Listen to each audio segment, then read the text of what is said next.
ये अल्लाह हाबिबी ये राम ये किया हुआ welcome to Mirzapur Shapla filling station. রুকো যারা ছাবার করো, দেখো প্রথম থেকে আমরা দেখাচ্ছি। আজকে মির্জাপুরে একটা ঐতিহাসিক মোটরসাইকেলের লাইন ধরেছে।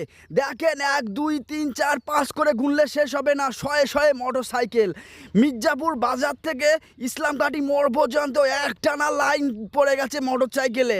সময়ে তেলের যে ক্রাইসিস তা এখান থেকে বোঝা যায়। ভাই যারা বাইক চালক আছে তারা সকাল থেকে যান প্রাণ দিয়ে চেষ্টা করছে তাদের কাঙ্ক্ষিত সেই তেল নেওয়ার জন্য।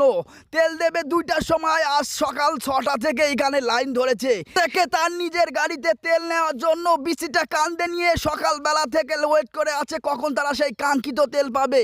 সাতক্ষীরা জেলার আজকে একটা ঐতিহাসিক মুহূর্ত সৃষ্টি হয়েছে আজকে মির্জাপুর বাজারে। তেলের নিয়ে এত মারামারি কারাকারি, কারণটা কি? সবাই বলছে যে পর্যাপ্ত পরিমাণ তেল আছে, তারপরে জন্য মূলত এই ভিডিওটা করা। সবাইকে দেখাতে চাই তেলের যদি সংকট না থাকে তাহলে এগুলো কি, হোয়াট হ্যাপেন বড়, হোয়াট হ্যাপেন।